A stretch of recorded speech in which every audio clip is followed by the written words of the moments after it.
let's talk about black erasure from black culture and black music, right? There's so many artists these days that are like just dominating black culture, dominating black music, but they're not black or they're racially ambiguous. I mean, the first very obvious one, and y'all gonna come for me for this, is Drake. I mean, let's look at this, right? The first obvious one, y'all gonna say, oh, Drake is black. Oh, no, he's black. Whatever, right? And I have no problem. I'm not saying that mixed race people are not included in blackness. You know, that's the whole thing with America's one drop law or whatever. I'm not saying that they're not included in blackness. I'm just saying pay attention to the fact that Drake, who is half black, non-American, right? He's from Canada, has a Jewish white mother, which means that he's culturally less black than somebody that has a black mother, right? Typically, children tend to adopt their mother's cultures.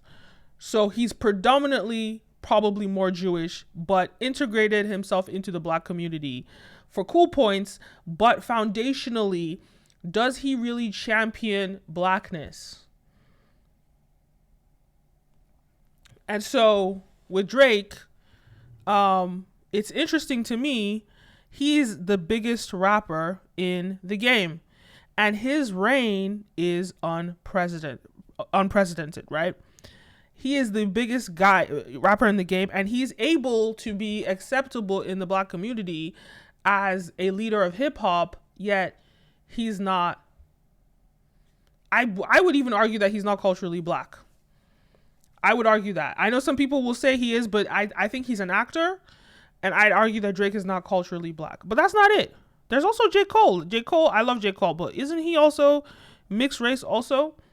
And I'm not saying that there's no space for them in of course, these are very extremely talented rappers, but there are other rappers who are equally as talented, if not more talented, who are actually 100% black, but they don't get the same attention, they don't get the same clout, they don't get the same nothing. So it's just something to look at, right? So then there's them. The one that really gets me, the most obvious thing to me, is this video. I saw this video by it's Kid Leroy, this young kook who's, I think he's either Korean or Chinese. I think he's Korean. And then we have Central C. And they are basically making this, first of all, they have this video or the song, which essentially appropriates American culture, but not one of them is from America. But not just appropriating American culture, but appropriating black American culture. But not one single one of them is from America. It's really interesting to me how the biggest artists, I think it's very interesting how the biggest artists are not American anymore. And I'm not saying that that's a terrible thing either, but it's interesting to me how, like, before they almost had to assimilate themselves into American culture for them to be acceptable. Like the Rihannas, they had to be like very American facing, but now these people are legit not even from America at all, and they're big stars. And I'm not saying it's a bad thing. I'm more interested in the fact that we have these people dressing, and appropriating blackness, whether it's K-pop. There's a lot of like, the style is cool, but let's be real. A lot of this street style, these hoodies, these, all these styles, they're very black. Kid Leroy, he's from Australia. Central C is from the UK. He's racially ambiguous, but because he's a roadman, and race in the UK is a completely different dynamic than in America. But at the end of the day, it's very interesting that he is still he's the biggest talent coming out of the UK. But it's so funny to me because we have other really talented acts from the UK that I would argue are even more talented than Central C.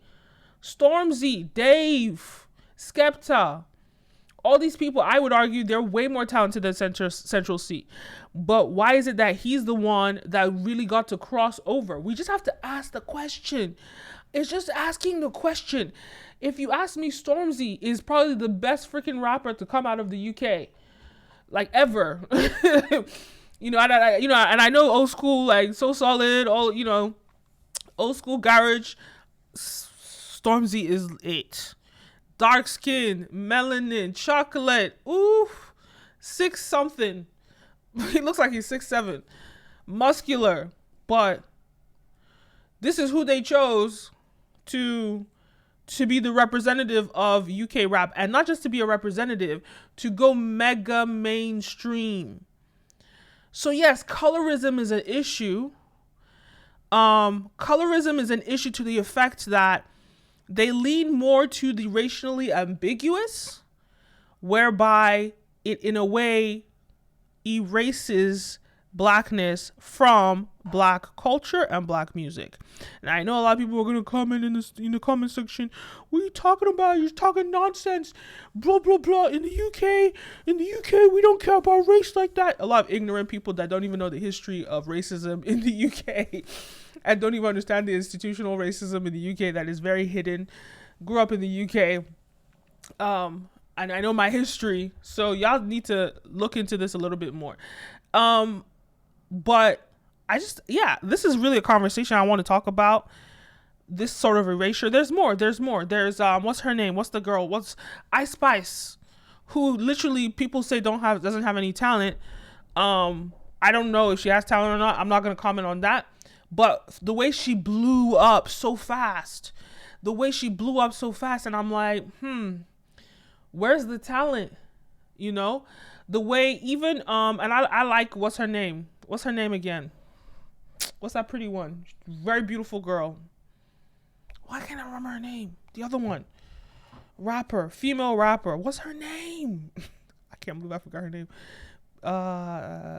Lotto. Beautiful, beautiful woman. But look how big she's gotten. You could even argue the Cardi B's. But like when you think about it, like these are racially ambiguous women that are representing blackness. It's even funny to me, like how when they talk about, like these days, there's a YouTuber that I really enjoy watching. Her name is Mayowa. Go check her out. And she really opened my eyes to a lot of colorism, texturism, and featureism. And it's interesting how beyond just like the erasure of black people and black culture and black music, there's even further an erasure of black people from black hair. So now when we hear about what is black hair, the media will pick somebody that's mixed race who doesn't even have 4C hair. They have like, I don't know, whatever hair they have. It's curly, but they have looser curls, and they are the representative of black hair. But are they black? No, they're mixed. And in the UK, they really do accept someone being mixed. So Central C, I don't even know how black he really is, to be honest, if he's even mixed. To me, he looks like he's 1/4 black, if that. But no problem with him being a talent. Like, people need to understand what I'm trying to say. I'm not being extreme. I'm not saying that these people should not be allowed to make black music. I'm not saying that these people should not be allowed to engage in black culture and content. I am saying that they should not be the face of it. They should not be the pinnacle of it. And we as black people need to gatekeep our stuff. It's the social media era. We can have some control over this, but we should not allow the erasure of blackness from black genres. Whether that, I made another video a while ago talking about how Sean Paul was the face of reggae in the early 2000s. During the early 2000s, he was the face of reggae, but he's not even, I think he's like 1/4 black, if that. And then we have all these other ways of colorism throughout the times, but these are always black genres, black culture, black music, Pan-Africanism, right? And so I just think we should pay attention to this, who the media is picking to be the face of blackness. This is how they try to erase black people from our culture. So those are my thoughts on this. there's so many other artists. I'd love to hear more examples that you guys come up with. Leave a comment down below. Don't forget to like, follow, subscribe, all the above. You're watching Brand Video Pro. I'm your host, Kenim. Don't forget to check out my membership group. Here on YouTube, you have exclusive content from me on my members group. And of course, you can book a consultation with me. I'm doing these consultations. I'm going to post some of them on YouTube so you guys can see what it's like booking a consultation with me.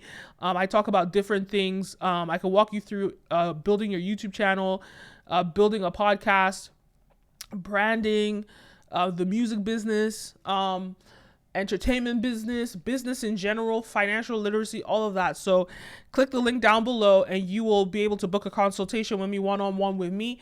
If not, if you want to actually just contact me and be on, on this show, my new series called The Consultation, you want to come on The Consultation and expose everything that you're doing, that's also an option too. So email me or book the session. Link down below. Don't forget to like, follow, subscribe, all the above. My name is Kenim, and I'll see you next time. Peace.